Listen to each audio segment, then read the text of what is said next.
Okay, here's warm-up number 7. We're going to write an equation in slope-intercept form for a line through these 2 points. Slope-intercept form is y equals mx plus b.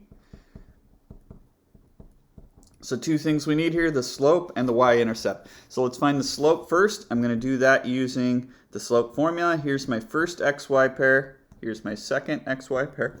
Excuse me. All right, using the slope formula, I'm subtracting the y's on top, -3 minus -1.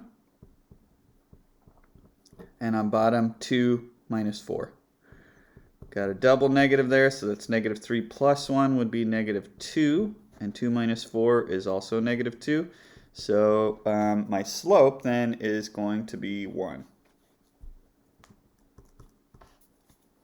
Okay. All right, and then I need to find the y-intercept. So what I'm going to do, I'm going to use y equals mx plus b. I just figured out that the slope is 1.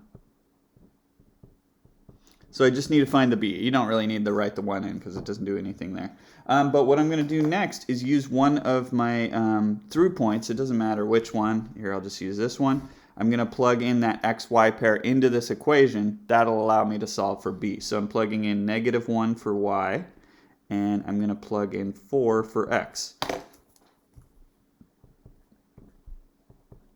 All right, so -1 equals 4 plus b.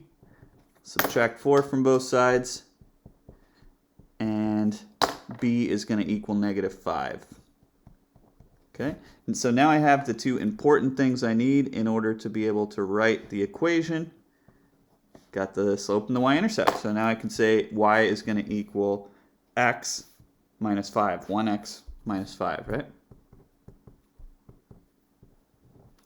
And there is my equation.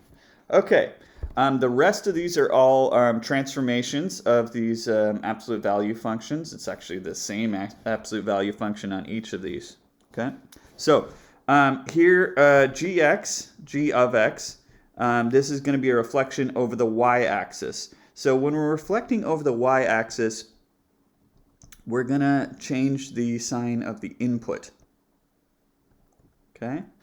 If we're going, and I'll get back to that in a second, but I'm going to set all 4 of these up first. So if we're reflecting over the x-axis, we're going to change the sign of the entire function. So it's going to be the opposite of all of f of x rather than just the opposite of the input. So this is the opposite of the output, in other words. Okay.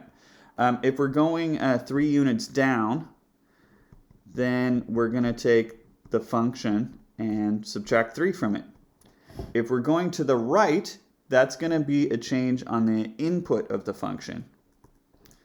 And it kind of works opposite how you might think. If you're going right, you're going to subtract. If you're going left, you're going to add. So since we're going right here, this is going to be x minus 4 as my input. Okay, so there's my setup for each of those. Now let's actually simplify these. So f of -x, that means I'm replacing the x with -x into the function. Okay, so I've got 2 times -x minus 3 all inside the absolute function, absolute value, and then adding 1. And then let's clean that up a little bit.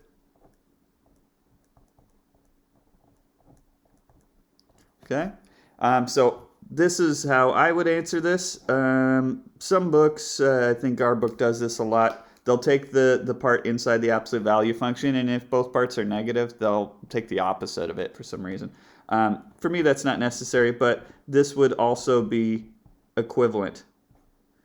It's just because the square root of, the absolute value of -7 is equal to the absolute value of +7. So you can take the opposite of the contents of the absolute value, and it will be equivalent. Okay, so either of those works.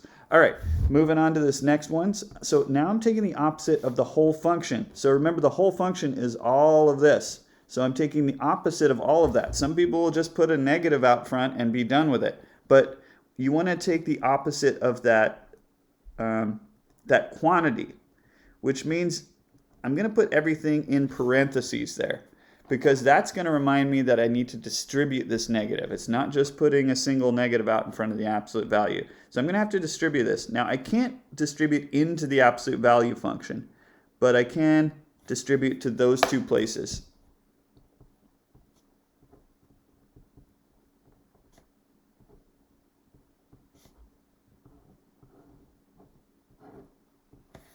And there we go. Okay. This one we're substituting in. I'm going to substitute all of this in again. So in this example, it doesn't really matter if you use parentheses or not, because there's not going to be any distributing to do. All I can do here is combine the like terms that I have out there. So 1 minus 3 would be negative 2. So I've got absolute value of 2x minus 3 minus 2. Okay. And then this time we're changing the input.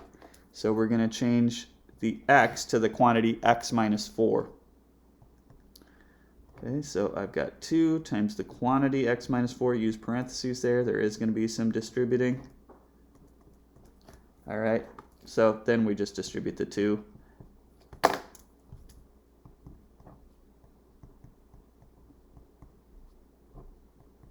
And then we can still clean up a little bit on the inside there. We can combine those like terms. And there we go. All right, that's the end of the warm-up. See you next time.